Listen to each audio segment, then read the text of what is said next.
Good afternoon. You were critical in bringing this matter to light. What are your thoughts?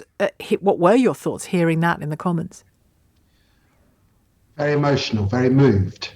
I shed a tear this morning because I was thinking of the people that I met in Kenya and Tanzania, in villages where they lost their sons, some of them voluntarily, but many of them were just commandeered into the African riflemen, or they were carriers who carried British troops and goods across East Africa. And when they lost their sons, they didn't know where they were buried.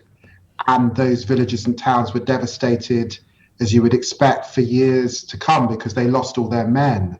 And so on their behalf, I thought this is a really important moment. Because that blank space where there should have been not just private memorial, but public memorial of these men, and some women as well, no doubt.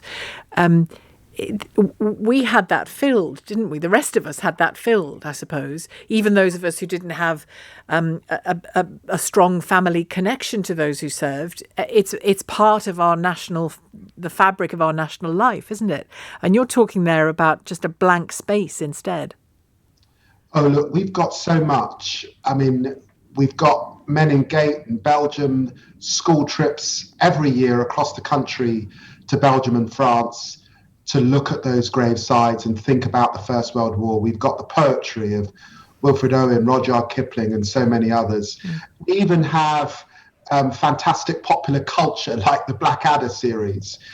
But, the interesting thing is the First World War did not begin on the Western Front, Sheila.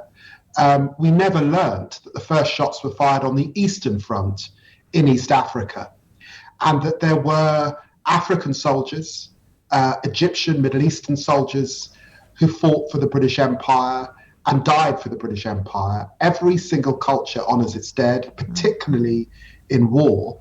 And what I found in Kenya were mass graves, sometimes where Africans were dumped with no plaque at all to commemorate them. So there was a very different treatment for black and brown people at that time. And I think the issue is not just this was 100 years ago and correcting that wrong. It's that it's gone on for so long. It took a documentary and the work of Professor Michelle Barrett to really break this open. And even then, the Commonwealth War Graves Commission really didn't enter the fray with this report until my documentary. So it does leave us with some big questions, really, about how we recognise these, our history and honour our history and honour all of those, whatever the colour of their skin, and their stories. And what will it amount to? I don't mean the moral of it and the future knowledge of it. We'll come on to that in a sec. But what will it amount to in those mounds that you found, in those villages that you visited? Will there be the equivalent, the local equivalent of the kinds of cenotaph type memorials that we see?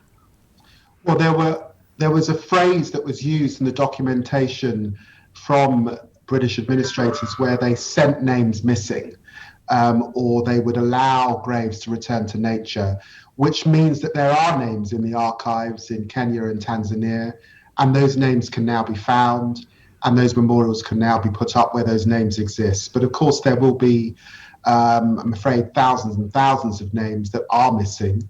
And there, I think that we can enter into conversations with local communities about how they want to commemorate, and that will be different in different places. When I was in Voi in Kenya, they said they wanted a museum. There, their dead was sitting outside the established Commonwealth War Graves Commission, where there are Europeans buried. The African dead were effectively in the bush just outside it. They said, we want a museum. If you can help us build something where we can just celebrate the fact that we participated, that's all we need. So that's interesting, isn't it? Different places will be different. Of course, and oral history is so important. You know, yes, you want the formal history. Yes, you want the documented history, but oral history, even in a family, the talking about the dead keeps them alive, doesn't it? Keeps their story alive, keeps their spirit alive. And I can see why that would be a real driver for communities. I mean, it is for us, isn't it? It is here. Going back to what you touched on there about what we know, what we don't know, is now the time for a change in how we teach our children in this country about those key, relatively recent dates in our own history? Well, you know, we've also, haven't we, Sheila, had these vexed debates in the last few weeks about race and racism. Well, this is it. This is what institutional racism looks like.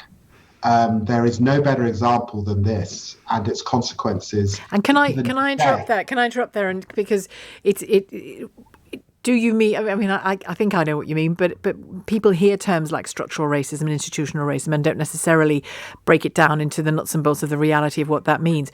Structural racism, institutional racism means the powerful get to decide whose story is told. The powerful get to decide who is listened to. The powerful get to decide where the emphasis is. Sheila, you put it very well. And so this isn't about an individual act. This is about a collective act. And that collective act means that young people over generations, including you and I, Sheila, do not know this story. And when people talk today about decolonizing the curriculum, it's a fancy phrase, but they're really about saying, can we shine a light on these stories and bring them to the foreground in our schools and our universities? So this is a really good petri dish example of what that debate is about and how necessary it is. Now, of course, it's the toughest of examples because it's about death and dignity and service and honour and glory and pain. But nevertheless, this is an example of a very timely debate that we're having. And we've got to get better at just being honest about our history, warts and all.